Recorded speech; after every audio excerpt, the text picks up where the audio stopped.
Hello and thanks for finding me once more, and the only BBC you're ever going to need, the Blackford Book Club.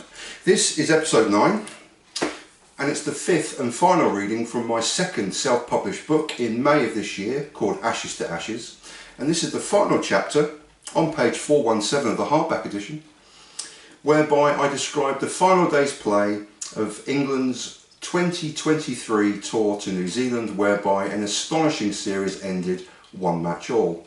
And this is how I describe the final day. Test match cricket is boring. Kiwis win in a thriller. After 4 days and fully 2 sessions of rain interrupted test match cricket, it came down to this. England needing just 2 runs for victory, New Zealand 1 final precious wicket. Seconds later, Wagner is screaming like a wild banshee before being mobbed by his jubilant, disbelieving teammates, while James Anderson can only stand disconsolately, looking down at the ground and at the bat that had tickled the faintest of possible edges through to the full-length sprawling dive of wicket-keeper Tom Blundell.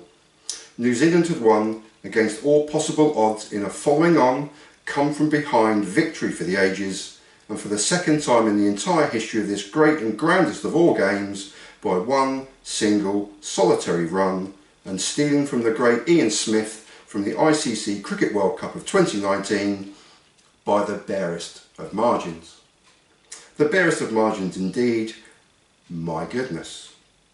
There are many people for whom test match cricket is summarily and instantly dismissed as boring.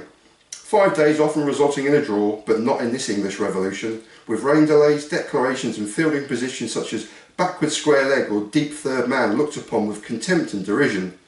Teams are then in and then out, before then out and back in again, made to follow on amid googly, zooters and leg breaks, and batsmen that are not out until they are out, but back in again before they get out again.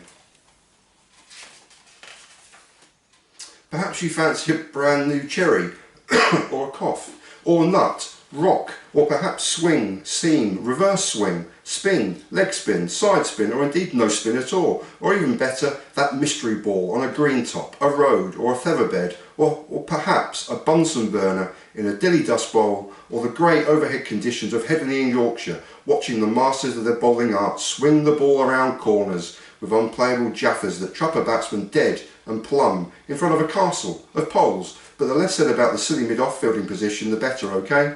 I may be confusing you enough by now. But boring? Please? This morning in New Zealand, or if you prefer, a 9:30 PM start here in England that magically transformed into the most incredible piece of live sporting action for many a long day that became 3 AM, and that final ball of the contest, a wide, a somewhat tired leg side delivery from the fiery Wagner that James Anderson tickled, feathered, dabbed, or plainly or simply edged a cricketing strangle into the gloves of jubilant wicketkeeper Tom Blundell. New Zealand had won a test match, a boring game of cricket, by 1 run. A cricketing session short of 5 days, the ex-World Test champions defeated the revolutionary wannabe champions by a single solitary run, and in a test match that yet again had that beautifully simplistic template that has thrillingly beguiled me now for over 4 decades. The ebb and flow of a game of test match cricket cannot be denied and must not be ignored. The team who lost today, those cricketing revolutionaries and mavericks from England under the command and guidance of Brendan McCullum and Ben Stokes, were arguably ahead throughout the match and on 3 of the past 4 days of the contest. They were so far ahead in fact that Stokes enforced the follow on, another of the sport's beautiful quirks whereby if the second team falls in excess of 200 runs short of the first team's innings, well, you politely ask them to bat again. From the beginning, in and out, and back in again.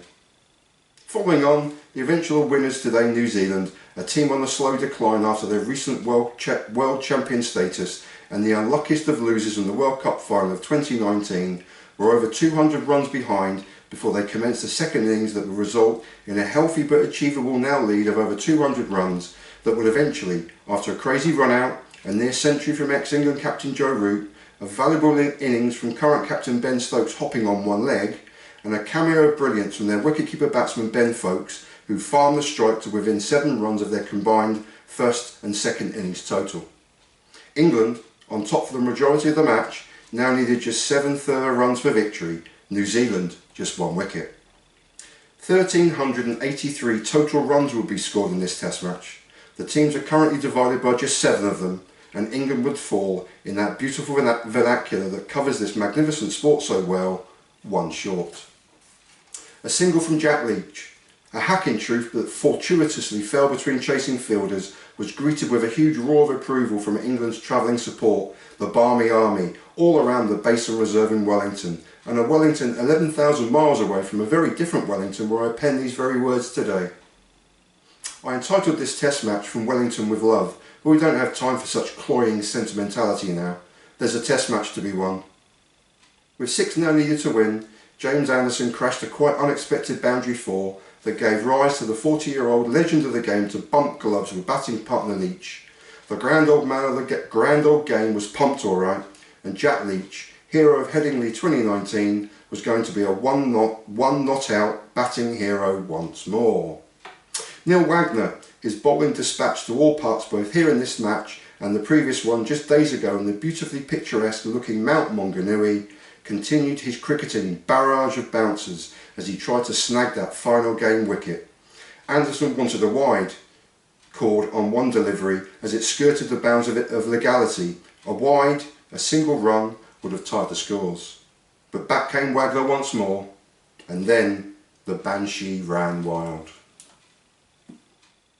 So that brings an end to the 5 episodes regarding Ashes to Ashes, available at Amazon, which is self-published, self-produced. It's a solo effort, as are these videos, these crazy videos where I stumble and bumble, but I resolutely refuse to now sit around and edit because I want them to be raw and natural and in the moment and just one flowing video. So here it is, and I thank you for watching the video. I thank you for listening. There'll be links below if I'm clever enough, yet again, with links to the book and its sisters. And I thank you again. And if you can support me in any way, there'll be links below as usual. But as I ramble yet again towards the end of a video that I'm determined not to do again, I say peace and thank you so much for watching.